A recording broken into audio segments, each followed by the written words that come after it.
Welcome. This is Dr. Gary Sultan, Chief of R&D and creator of IOP Technology. A previous study showed that the individual engineer is unique when compared to other professionals. This study goes into greater depth. It examines the engineer's hierarchical network of supervisors, managers, and VPs. And it looks at how this network fits in with the other professions with whom engineers work. Finally, it examines the character of the profession as a whole as expressed in its culture.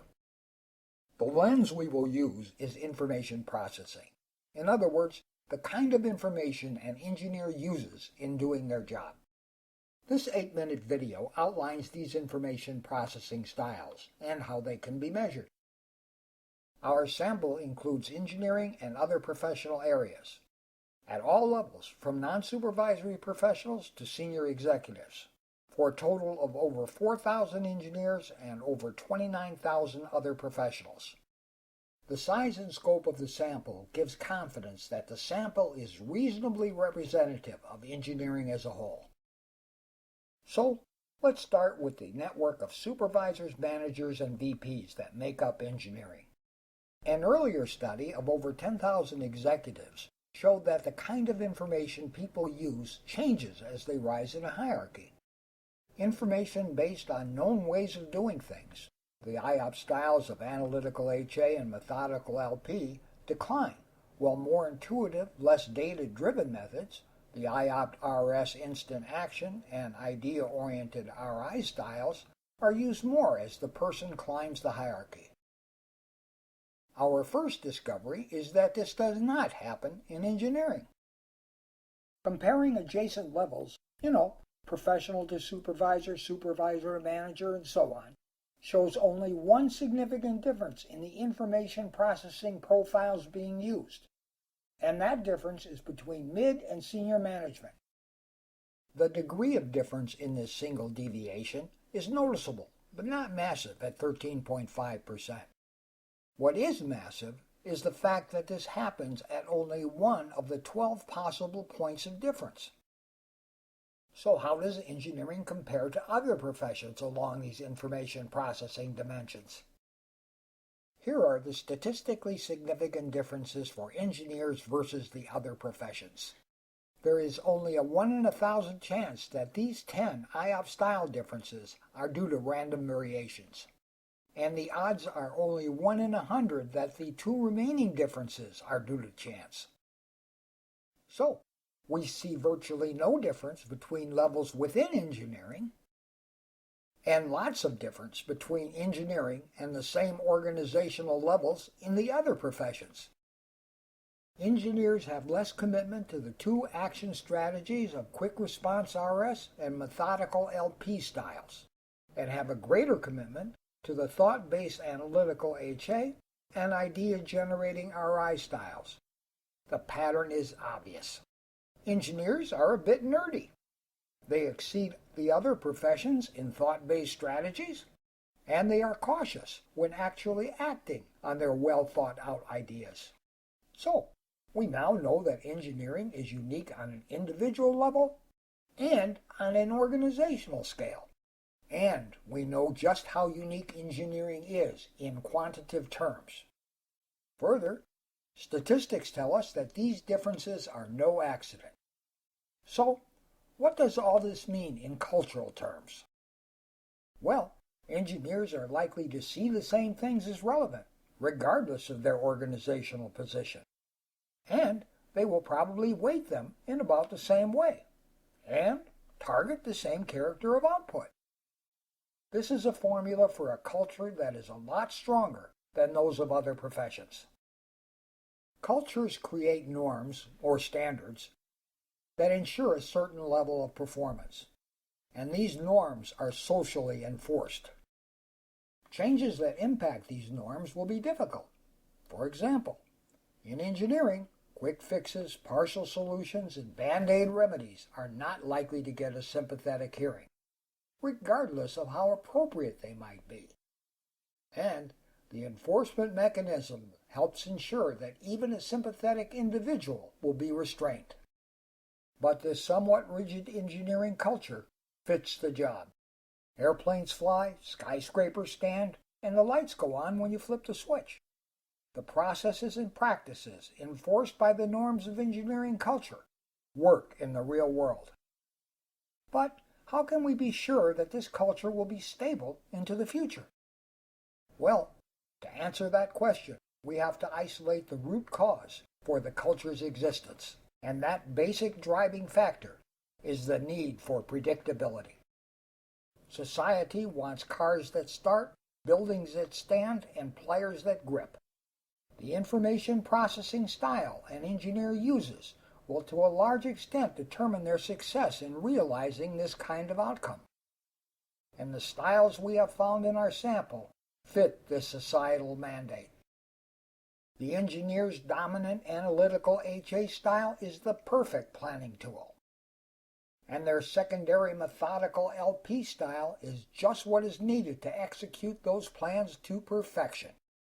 So, the profile mix of thought-based HA and action-based LP styles provide exactly the kind of information needed to satisfy the societal demand for predictability. The widespread sharing of the engineer's style profile creates a common perspective, which then imposes a cultural pattern of relationships rooted in those fundamental societal needs, and which is near optimal for the engineering mission. So, what's the problem? Well, the issue is managing the side effects of our optimal culture. Engineering has to offset the vulnerabilities that it generates and maximize the strengths that it creates. For example, key among the vulnerabilities is the tendency to resist even adaptive change. Magnifying the potential losses from resisting change are the secondary social effects. People are quick to pick up on the predictable patterns generated by the engineering culture, and stereotyping is a likely social response. With stereotyping comes additional penalties.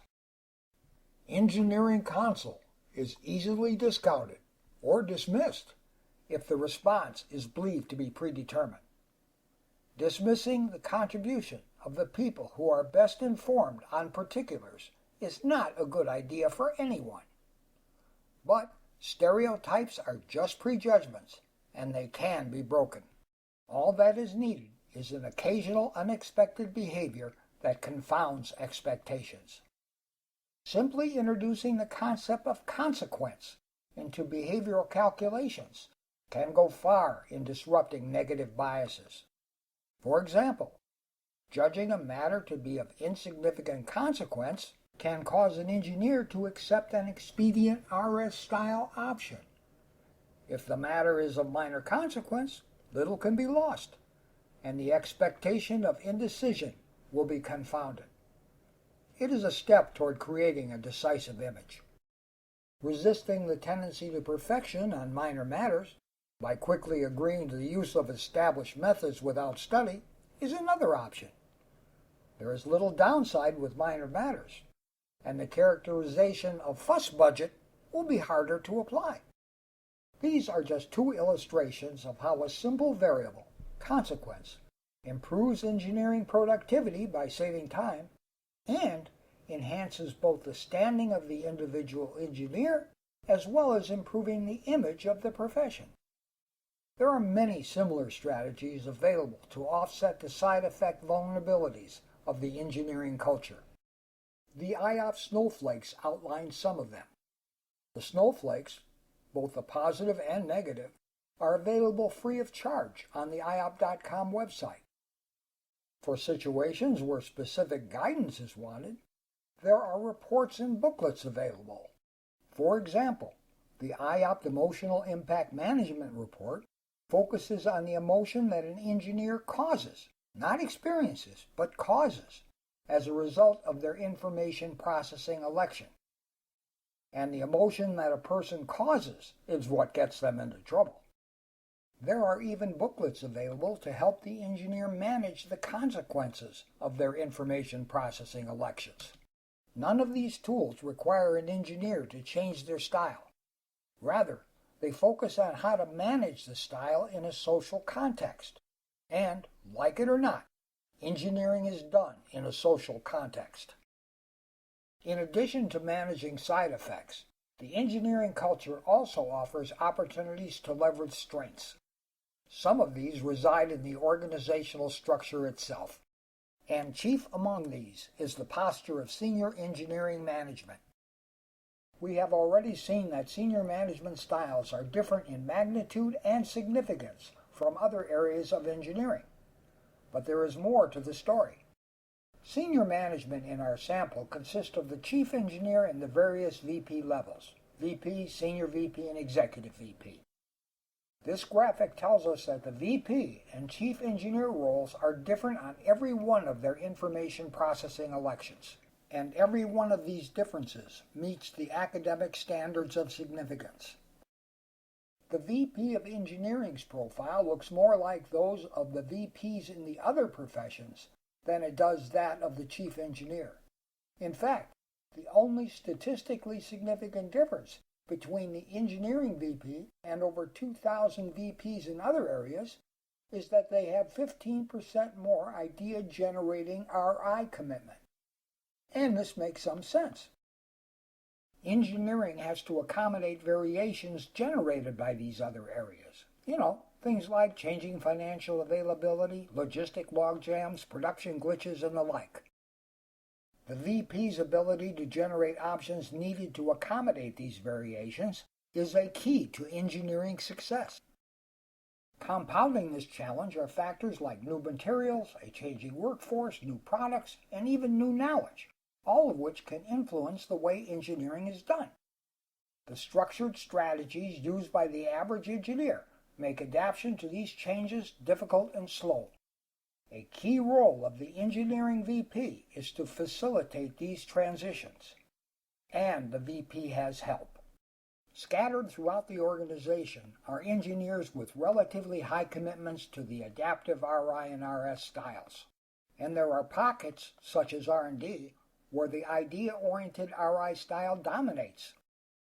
The engineering VP's talent has already been demonstrated.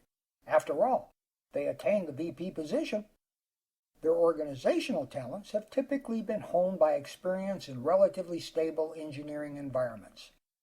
The VP may benefit from an investment in an MBA or EMBA program that can expose them to a greater range of methods, possibilities, and options. Engineering-oriented tools, such as IOP team analysis and leader analysis, also have a role.